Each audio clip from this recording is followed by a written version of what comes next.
ആദ്യമായിട്ട് ഒരാൾ വണ്ടി എടുക്കുന്ന ഒരാളാണെങ്കിൽ ഇങ്ങനെ എടുത്തിട്ട് വണ്ടി ഇങ്ങനെ ഓഫായി പോവുക സാധാരണ പതിവ്. അപ്പം അങ്ങനെ പെട്ടെന്ന് ഒരിക്കലും ക്ലച്ച് ചെയ്യുന്ന കാലെടുക്കാൻ പാടില്ല. അപ്പോൾ നമ്മൾ വീണ്ടും ഒന്നുകൂടെ സ്റ്റാർട്ടാക്കി കാണിക്കാം. നമ്മൾ ന്യൂട്രലാണ് വണ്ടി, ക്ലച്ച് ഫുള്ളി ഔട്ടുന്നു കേട്ടോ. നമ്മളിപ്പോൾ ആക്സിലേറ്റർ കൊടുത്തിട്ടില്ല, ഇപ്പോൾ നിരപ്പാണ് വണ്ടി, അതുകൊണ്ടാണ് നമ്മൾ ആക്സിലേറ്റർ കൊടുക്കാത്തത്. നമുക്കിനി വരുന്ന ക്ലാസ്സുകളിലൊക്കെ നമ്മൾ എങ്ങനെയാണ് കയറ്റലെടുക്കുന്നത് എന്നുള്ളതെല്ലാം നമ്മൾ കാണിച്ചു തരുന്നുണ്ട്.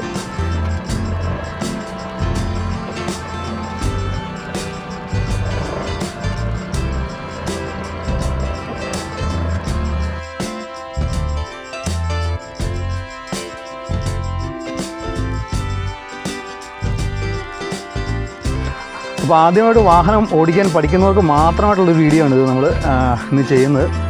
അപ്പോൾ ഇപ്പോഴത്തെ കാലഘട്ടത്തിൽ ഒരുമാതിരിപ്പെട്ട കുട്ടികൾക്കെല്ലാം വാഹനം ഓടിക്കാൻ അറിയാം. എങ്കിലും ഇതൊന്നും അറിയാത്ത ഒരുപാട് ആൾക്കാർ നമ്മുടെ ഇടയിലുണ്ട്. അപ്പോൾ അങ്ങനെയുള്ളവർക്ക് വേണ്ടി മാത്രമുള്ള ഒരു വീഡിയോ ആണ്. എക്സ്പേർട്ട് ഡ്രൈവർമാർക്കും അങ്ങനെയുള്ള നല്ല ഇതിനെപ്പറ്റി അറിയാവുന്ന ആൾക്കാർക്കൊന്നുമുള്ള വീഡിയോ അല്ല. അങ്ങനെയുള്ളവർക്ക് സ്കിപ്പ് ചെയ്ത് പോവുക. അപ്പം നമുക്കിത് കാർ ആദ്യമായിട്ട് നമ്മൾ പരിചയപ്പെടുമ്പോൾ ഇത് നമ്മൾ വലതുവശത്ത് കാണുന്നതാണ് ആക്സിലേറ്റർ. ഇത് നമ്മൾ സ്പീഡ് കൺട്രോൾ ചെയ്യാനുള്ളതാണ്. ഇത് നടുക്ക് കാണുന്നതാണ് ബ്രേക്ക്. ഇടതുവശത്ത് കാണുന്നതാണ് ക്ലച്ച്. അപ്പോൾ ഇത് നമ്മുടെ സാധാരണ ഇന്ത്യൻ വാഹനങ്ങൾക്കെല്ലാം ഏകദേശം ഒരുപോലെ ആയിരിക്കും ഈ ഒരു ക്രമീകരണം വന്നിരിക്കുന്നത്. അപ്പോൾ നമ്മൾ ഏതൊരു കാറിലേക്ക് ആദ്യമായിട്ട് കയറുമ്പോഴും നമ്മൾ പ്രധാനമായിട്ട് ചെയ്യേണ്ട ഒരു സംഭവമാണ് നമ്മുടെ ഇരിപ്പ്. അതായത് നമ്മുടെ സീറ്റിങ്ങിനനുസരിച്ച് നമ്മുടെ സീറ്റ് അഡ്ജസ്റ്റ് ചെയ്യുക എന്നുള്ളത്.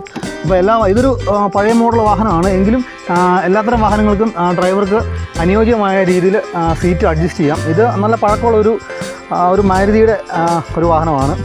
അപ്പോൾ നമ്മുടെ കംഫർട്ടായിട്ടുള്ള രീതിക്ക് സീറ്റ് മുന്നോട്ടോ താഴോട്ടോ അതുപോലെ തന്നെ ഈ ചാരൊക്കെ അഡ്ജസ്റ്റ് ചെയ്ത് നമുക്ക് ഇരിക്കാവുന്നതാണ്. അപ്പം ഈ സീറ്റിൻ്റെ താഴെയായിട്ട് ഒരു ലിവറുണ്ട്. ആ ലിവർ വലിച്ചു കഴിഞ്ഞാൽ നമുക്ക് സീറ്റ് അഡ്ജസ്റ്റ് ചെയ്യാനാണ്. അതുപോലെ തന്നെ പ്രധാനമായിട്ട് നമ്മൾ നോക്കേണ്ടത് നമ്മൾ ഡ്രൈവർ സീറ്റിൽ ഇരുന്ന് കഴിഞ്ഞാൽ നമുക്ക് സൈഡ് മിററുകൾ, ലെഫ്റ്റ് സൈഡിലെ മിററും അതുപോലെ തന്നെ നമ്മളുടെ റൈറ്റ് സൈഡിലത്തെ മിററും നമ്മൾ പിറകുവശം കാണുന്ന രീതിയിൽ, അതായത് നമ്മുടെ സൈഡിൽ കൂടെ ലെഫ്റ്റ് സൈഡിൽ കൂടെ റൈറ്റ് സൈഡിൽ കൂടെ ഒരു വാഹനം വന്നു കഴിഞ്ഞാൽ അത് കാണുന്ന രീതിയിൽ നമ്മൾ ഈ രണ്ട് മിററുകളും അഡ്ജസ്റ്റ് ചെയ്ത് വെക്കണം. അതുപോലെ തന്നെ നമ്മുടെ റിയർ വ്യൂ മിറർ ഇതും നമ്മൾ അഡ്ജസ്റ്റ് ചെയ്ത് നമ്മുടെ പാകത്തിന് നോക്കണം. പുറകിലുള്ള വരുന്ന വാഹനങ്ങളൊക്കെ കാണാൻ പാകത്തിന് ഈ ഒരു മിററും നമ്മൾ അഡ്ജസ്റ്റ് ചെയ്ത്. പിന്നെ എടുത്തു പറയേണ്ട ഒരു കാര്യം, ഏതൊരു വാഹനത്തെ കയറി നമ്മൾ ഡ്രൈവ് ചെയ്യാൻ തുടങ്ങിക്കഴിഞ്ഞാലും മസ്റ്റായിട്ട് സീറ്റ് ബെൽറ്റ് ധരിക്കുക. അപ്പോൾ നമ്മൾ സൈഡ് മിററുകളൊക്കെ ഇതുപോലെ അഡ്ജസ്റ്റ് ചെയ്ത് വെച്ച് കഴിഞ്ഞാൽ ഒരു വാഹനത്തിലേക്ക് കയറി കഴിഞ്ഞാൽ നമ്മൾ മസ്റ്റായിട്ട് ചെയ്യേണ്ട മറ്റൊരു കാര്യം സീറ്റ് ബെൽറ്റ് ധരിക്കുക എന്നുള്ളതാണ്. അത് ഡ്രൈവറും ധരിക്കണം, അതുപോലെ തന്നെ ഫ്രണ്ടിൽ ലെഫ്റ്റ് സൈഡിൽ ഇരിക്കുന്ന ആളും മസ്റ്റായിട്ട് ധരിച്ചിരിക്കണം. അത് പുതിയ മോഡൽ വാഹനങ്ങളൊക്കെ ആണെങ്കിൽ സീറ്റ് ബെൽറ്റ് ധരിച്ചില്ലെങ്കിൽ നമ്മുടെ സേഫ്റ്റിയുടെ ഭാഗമായിട്ടുള്ള എയർ ബാഗ് സംവിധാനങ്ങളൊന്നും വർക്ക് ചെയ്യാതെ വരികയും അതുപോലെ നമ്മുടെ അപകടം ഉണ്ടായിക്കഴിഞ്ഞാൽ അപകടത്തിൻ്റെ ആഘാതം വളരെയധികം കൂടുതലായിരിക്കും. അതുകൊണ്ട് സീറ്റ് ബെൽറ്റ് മസ്റ്റായിട്ട് ധരിക്കണം. പിന്നെ നമ്മൾ നോക്കുന്ന ഇതാണ് ഇതിൻ്റെ ഹാൻഡ് ബ്രേക്ക്. അപ്പോൾ എല്ലാ വാഹനത്തിനും കാറുകൾക്ക് മിക്കവാറും സീറ്റിൻ്റെ നടുക്കായിട്ടോ അല്ലെങ്കിൽ റൈറ്റ് സൈഡിലോ ഒക്കെ ആയിട്ടും ഡ്രൈവർ സീറ്റിൻ്റെ റൈറ്റ് സൈഡിലും ഒക്കെ അറേഞ്ച് ചെയ്തിരിക്കും. ഇത് പാർക്ക് ബ്രേക്ക് എന്നാണ് അറിയപ്പെടുന്നത്, ഹാൻഡ് ബ്രേക്കും എന്നും പറയും. പിന്നെ ഇതാണ് ഗിയറിൻ്റെ ലിവർ.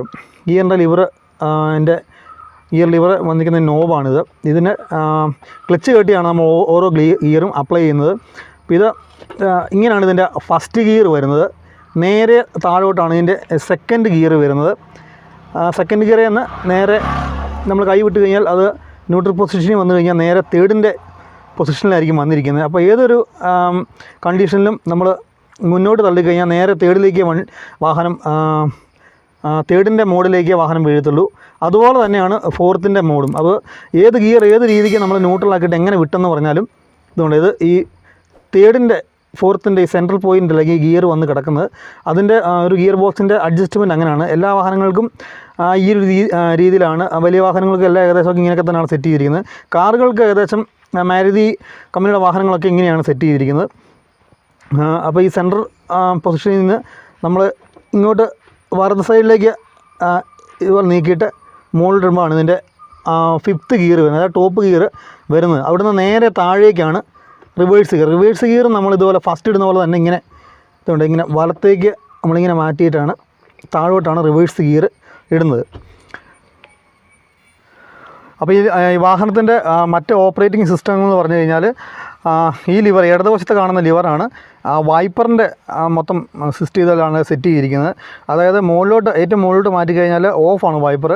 ഇങ്ങനെ ഒന്ന് താഴോട്ട് ഇങ്ങനെ മാറ്റുവാണെങ്കിൽ നിശ്ചിത ഇടവേളകളിൽ വൈപ്പർ ഇങ്ങനെ വാഷ് ചെയ്യും. അതുപോലെ തന്നെ ലോയിലാണെങ്കിൽ കുറച്ചുകൂടെ ഒരു സ്പീഡായിട്ട് വൈപ്പർ ഓടുന്നതാണ്. ഹൈയിലിട്ട് കഴിഞ്ഞാൽ നല്ല സ്പീഡിൽ നല്ല മഴയൊക്കെ ഉള്ള സാഹചര്യത്തിലൊക്കെ നമ്മൾ ഹൈ ഇട്ടാണ് വൈപ്പർ ഇത് ഹൈയിലാണ്, ഈ ഹൈ മോഡിലാണ് വൈപ്പർ ഇടുന്നത്. അതുപോലെ തന്നെ ഇതിങ്ങനെ ഈ പുള്ള് ചെയ്യുകയാണെങ്കിൽ നമുക്ക് ഈ വൈപ്പർ ഈ ഗ്ലാസ്സിലേക്ക് നമ്മുടെ വാഷർ, അതായത് ഗ്ലാസ് ക്ലീൻ ചെയ്യാനുള്ള എന്തെങ്കിലും ലിക്വിഡൊക്കെ നമ്മൾ ഒഴിച്ചിട്ടുണ്ടെങ്കിൽ ആ വെള്ളം വരുന്ന ഈ പുള്ള് മോഷനിലാണ് വരുന്നത്. പിന്നെ വലതുവശത്തേക്ക് മാറിക്കഴിഞ്ഞാൽ അതുപോലെ തന്നെ വലതുവശത്ത് കാണുന്ന ഈ ലിവറിലാണ് നമ്മുടെ ലൈറ്റ് ഇൻഡിക്കേഷനും അതുപോലെ തന്നെ headlight, pass, left right തിരിയാനുള്ള സ്വിച്ചൊക്കെയാണ്. ഇത് റൈറ്റിലേക്കുള്ള തിരിയാനുള്ള ടേണിങ്ങിൻ്റെ ഇൻഡിക്കേറ്റർ, അതായത് മഞ്ഞ ബൾബ് കത്തുന്നതിൻ്റെയാണ് ഇത് ലെഫ്റ്റ് റൈറ്റ്. മുകളിലേക്ക് നമ്മളിതുപോലെ വലിച്ചു കഴിഞ്ഞാൽ ഇത് പാസ് ലൈറ്റാണ്. പിന്നെ ഇതിങ്ങനെ കറക്കിയാലാണ് ഇങ്ങനെ ഹെഡ് ലൈറ്റ് ഓൺ ഓഫ് ഈ മോഡിൽ വെച്ച് കഴിഞ്ഞാൽ ഓഫ് ആയിട്ടിരിക്കും. അത്രയൊക്കെയാണ് ഇതിൻ്റെ ഈ സ്വിച്ചുകൾ വന്നിരിക്കുന്നത്. പിന്നെ വന്നേക്കുന്ന മെയിനായിട്ടുള്ളൊരു ഇൻഡിക്കേഷൻ എന്ന് പറഞ്ഞു കഴിഞ്ഞാൽ ഹസാർഡ് ലൈറ്റാണ്. അപ്പോൾ ഹസാർഡ് ലൈറ്റിൻ്റെ സ്വിച്ച് പ്രധാനമായിട്ട് എല്ലാ വാഹനങ്ങളിലും ഈ സ്റ്റിയറിങ്ങിൻ്റെ ഈ പോർഷൻ്റെ ഭാഗത്ത് തന്നെയാണ് ഹസാർഡ് ലൈറ്റ് വന്നിരിക്കുന്നത്. ഇതിങ്ങനെ ഒന്ന് പുഷ് ചെയ്ത് കഴിഞ്ഞാൽ hazard light, four side indicator എന്ന് പറയും, അതിങ്ങനെ ഇൻഡിക്കേറ്റർ വർക്ക് ചെയ്യും. അതൊന്ന് പുഷ് ചെയ്ത് വിട്ട് കഴിഞ്ഞാൽ അത് ഓഫ് ആവുന്നതാണ്. അപ്പോൾ പലരും ഈ ഒരു ലൈറ്റിനെ തെറ്റിദ്ധരിക്കുന്നുണ്ട്.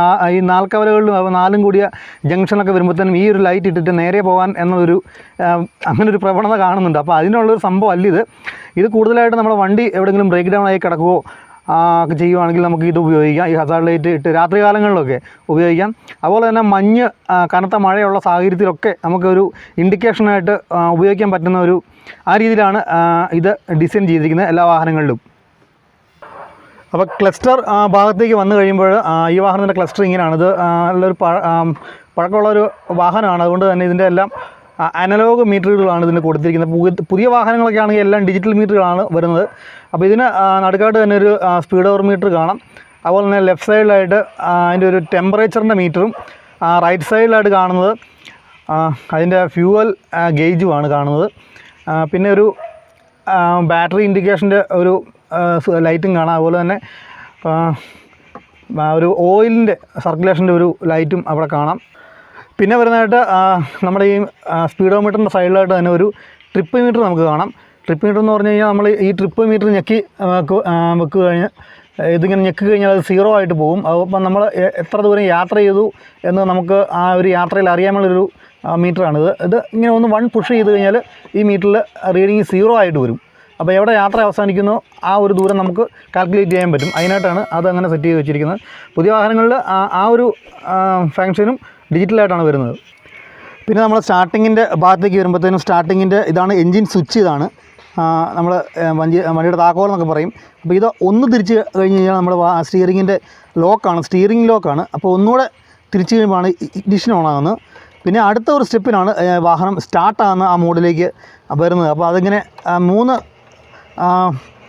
പോർഷനാണ് അതിനുള്ളത്. അപ്പോൾ അത് ഒരു പ്രത്യേകം ശ്രദ്ധിക്കണം. 1, 2, 3 അടുത്തതിനാണ് സ്റ്റാർട്ടാകുന്നത്. അപ്പോൾ നമുക്ക് വണ്ടി ഒന്ന് സ്റ്റാർട്ട് ചെയ്ത് നോക്കാം. അപ്പോൾ സ്റ്റാർട്ട് ചെയ്യുന്നതിന് മുന്നായിട്ട് ആദ്യമായിട്ട് നമ്മൾ പ്രത്യേക ഒരു കാര്യം ശ്രദ്ധിക്കണം. ഹാൻഡ് ബ്രേക്ക് നമ്മൾ മുകളിലോട്ട് വലിച്ചിടാൻ അത് ശ്രദ്ധിക്കണം. ഹാൻഡ് ബ്രേക്ക് വലിച്ചിടുന്ന ഈ നടുക്കത്തെ ഒരു പുഷ് സ്വിച്ച് ഉണ്ട്. അതിൽ ഇങ്ങനെ ഞെക്കിക്കൊണ്ടാണ് ഇത് ഓണും ഓഫും ആക്കുന്നത്. നമ്മൾ ശ്രദ്ധിക്കേണ്ട പ്രധാന കാരണം ഗിയർ ന്യൂട്രലായിരിക്കണം എന്നുള്ളതാണ്. ന്യൂട്രൽ പൊസിഷനിലായിരിക്കണം. അല്ലാതെ നമ്മൾ ഏതെങ്കിലും ഒരു ഗിയറിലാണ് ഈ വണ്ടി കിടന്നിട്ട് നമ്മൾ സെൽഫ് അടിക്കുന്നതെങ്കിൽ അത് വണ്ടി സ്റ്റാർട്ടാകത്തില്ലെന്നല്ല, അത് വണ്ടിയുടെ എൻജിൻ ഭാഗത്തിനൊക്കെ തകരാറുണ്ടാകാനൊക്കെ സാധ്യതയുണ്ട്. സ്റ്റാർട്ടാകത്തില്ല. അങ്ങനെ ഗിയറിലായിരിക്കും കിടക്കുന്നത്. ഗിയർ കിടക്കുമ്പോഴത്തേനും വണ്ടി ഒരിക്കലും മുന്നോട്ട് മൂവ് ആകത്തില്ല. അപ്പോൾ നമ്മൾ ഹാൻഡ് ബ്രേക്കിലാണ് വണ്ടി ന്യൂട്രലാണ് എന്ന് ഉറപ്പ് വരുത്തിയിട്ട് മാത്രം നമ്മൾ കീ ഓൺ ചെയ്യുവാണ്. 1, 2, ഇത് 3ാമത്.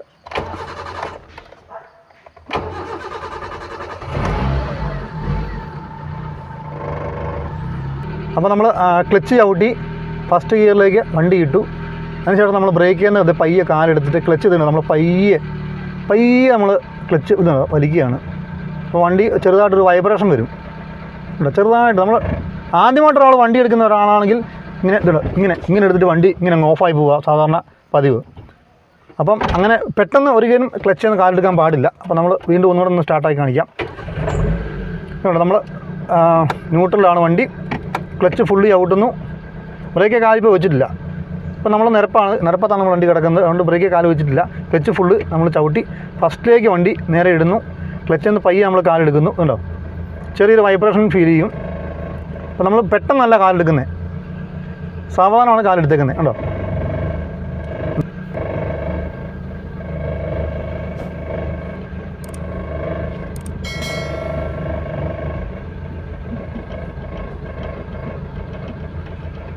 ക്ലച്ച് ചവിട്ടുന്നു, ഗിയർ ഫസ്റ്റിലേക്ക് കൊടുക്കുന്നു. ഇതുണ്ട് ക്ലച്ച് കാലെടുക്കുന്ന പ്രത്യേകം ശ്രദ്ധിച്ചോണം. ഞാൻ കാലെടുക്കുന്നുണ്ടോ, സാധാരണ പഠിക്കുന്ന ആൾ എങ്ങനെ എടുക്കുന്നത്, ഇങ്ങനെ ടപ്പെന്ന് ഒറ്റയടിക്ക് എടുക്കും, ഇങ്ങനെ ഒറ്റയടിക്ക് എടുക്കും, വണ്ടി ഓഫായി പോകും. പഠിക്കുന്ന ആൾക്കാർക്ക് പറ്റുന്നത് അങ്ങനെയാണ്. പെട്ടെന്ന് ഒറ്റയടിക്ക് കാല് ഈ ക്ലച്ചിൻ്റെ ഇടത് കാല് നമ്മൾ പെട്ടെന്ന് വലിക്കും, വണ്ടി ഓഫായി പോകും. അപ്പോൾ അങ്ങനെ ചെയ്യാൻ പാടില്ല. ഇടുക, പയ്യെ അത് നോക്കണം, ശ്രദ്ധിച്ചോണം. ഞാൻ കാല് വലിക്കുന്നുണ്ട് എങ്ങനെയാണെന്ന്, പയ്യെ ഉണ്ടോ, പയ്യെ കാല് അറിയത്ത് പോകില്ല കേട്ടോ. കാല് വലിക്കുമ്പം ചെറിയ വൈബ്രേഷൻ വരും, വണ്ടി മൂവ് ചെയ്യുന്ന നിങ്ങൾക്ക് കാണാൻ പറ്റും. ഉണ്ടോ, ക്ലച്ച് വലിക്കുമ്പോൾ ഉണ്ടോ, മനസ്സിലായോ? ക്ലച്ച് വലിക്കുമ്പോൾ ഉണ്ടോ, നമ്മളിപ്പോൾ ആക്സിലേറ്റർ കൊടുത്തിട്ടില്ല, ഇപ്പോൾ നിരപ്പാണ് വണ്ടി, അതുകൊണ്ടാണ് നമ്മൾ ആക്സിലേറ്റർ കൊടുക്കാത്തത്. നമുക്കിനി വരുന്ന ക്ലാസ്സുകളിലൊക്കെ നമ്മൾ എങ്ങനെയാണ് കയറ്റത് എടുക്കുന്നത് എന്നുള്ളതെല്ലാം നമ്മൾ കാണിച്ചു തരുന്നുണ്ട്.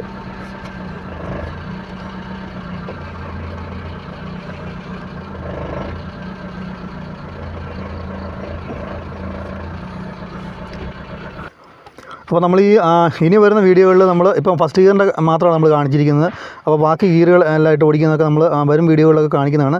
അപ്പോൾ നമ്മളിപ്പോൾ എത്രയും ചെയ്തതിൽ ഏതെങ്കിലും ഭാഗത്ത് തെറ്റുകൾ നമ്മൾ പറഞ്ഞതിൽ എവിടെയെങ്കിലും ഫാൾട്ട് ഉണ്ടെങ്കിൽ ഇതിൽ കാര്യങ്ങളൊക്കെ അറിയാവുന്നവർ ഇതിൽ കമൻറ്റ് ബോക്സിൽ അറിയിക്കുക. അപ്പോൾ നമ്മളുടെ വരും വീഡിയോകളിൽ കൂടുതൽ ട്രിക്സുകളൊക്കെ നമ്മൾ കാണിച്ചു തരുന്നതാണ്.